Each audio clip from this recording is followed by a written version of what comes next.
When I was a boy in Natal, South Africa, the farmers of the district used to organize a hunt each year in the Umzinkulu Valley, using 100 native beaters and their dogs. A variety of wildlife finds refuge in the valley: monkeys, baboons, and an occasional leopard, but the creature most sought after is the wily grey bushbuck. With his speed and cunningness, his ferocity when wounded or cornered, he is a quarry worthy of any hunter's gun. There was one buck we called Graybeard, a magnificent old-timer who year after year survived the hunt. I was 10 years old when I had my first glimpse of him, stepping proudly across a small clearing. His horns were long and sharp. His fur was a deep grey mottled with white. It was every hunter's desire to kill him, and roam that day I could think of little else. My father had insisted that I wait until I was 14 before I could go hunting, so I spent the next 3 years in a fever of anxiety, fearful that some other hunter would shoot my buck. But Graybeard survived. Once he followed silently behind a younger buck and, as it fell under a blast of shot, he jumped the clearing before the hunter could reload. Once he used a pair of legally protected dusts to shield him past the line of fire. The third year, the hunters chose their gun stations between the cliffs and the river so cunningly that it seemed as if no game could slip through. After the native beaters dispersed into the bush, I heard their excited cries as they sighted Graybeard. I was perched on the cliffs, and from my vantage point, I watched him run from their dogs straight towards the concealed hunters. Just when I feared he had been struck down, I heard the yelping dog pursuing him into the bush behind the beaters, and I realized that he had broken through to safety. That evening the farmers could talk of nothing except how Graybeard had escaped into the bush for another year. I smiled, for next year I would be old enough to take my place in the line of guns. All through that year, I cherished one bright vision, the picture of myself, a skinny boy of 14, standing astride the magnificent creature. When my father offered me my first shotgun, I rejected the light 20 gauge which would have suited my frail build and chose instead a heavy 12 gauge so that I could have a weapon worthy of Graybeard. On the day of the hunt, I wanted to rush straight to the valley at dawn, but my father forced me to eat breakfast. Graybeard will still be there, he said, pushing me down in my chair. In the grey light of early morning, we congregated in the valley. The beaters were dispatched to the top end and we hunters drew lots for positions.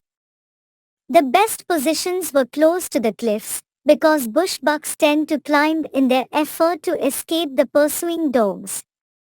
To my bitter disappointment, I drew a position down near the river.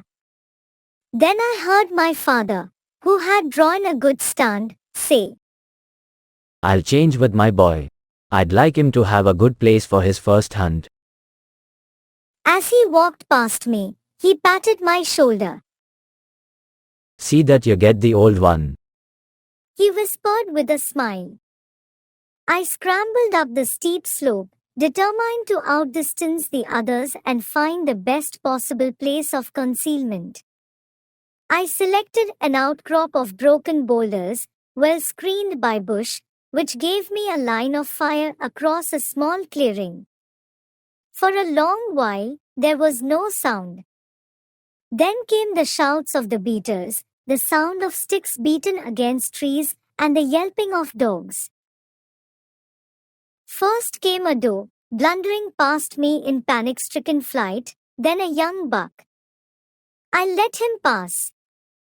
Graybeard might be following, and I was determined not to betray my position.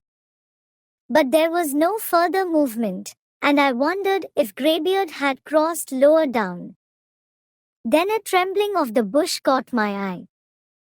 Not 10 yards from me, Graybeard stepped to the edge of the trees, silently inspecting the clearing. I had only to lower the muzzle slightly to cover him. The ambition of my youthful life was at the point of achievement. Graybeard stood motionless before me. I had only to pull the trigger to bring him down. Yet something made me hold my fire. The buck had turned his head now, and his great ears twitched to catch the laying of the dogs. His moist nose trembled, and his eyes, softly luminous, alert without being fearful, seemed to stare right at me. There was pride and dignity in every line of his body, and I knew suddenly that I could not destroy him. For several breathless moments, he remained where he was, and then a breeze carried my man-smell to him. Into huge leaps, he crossed the clearing and was gone. I stayed where I was, silent and enraptured. When the drive was over, my father came up to the slope. I unloaded my gun and pushed the shell back into the loops on my belt. My father's quick eye took in the details of the stand I had occupied and the full belt of cartridges. No luck? He asked. I shook my head. That's funny, the boys sighted Graybeard coming in this direction, and none of the other guns saw him. I looked down at the ground. My behavior must have aroused his suspicions, for he walked across the clearing and paused. I walked away, unable to face the condemnation which I imagined on the father's face. As we drove home, the thought of old Graybeard gathering his dust together for another year of safety gave me a thrill of pleasure. But my father's silence had put a constraint upon us.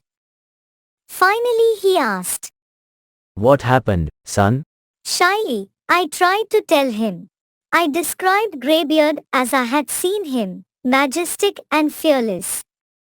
I tried to explain why, when the moment had come to fire, I knew I could not buy the hunter's badge at the price of so much splendor. My father was silent for a moment, and then he said slowly, You've learned something today, son, something that many men live a lifetime without knowing. He put an arm around my shoulders. You've learned compassion. He said softly.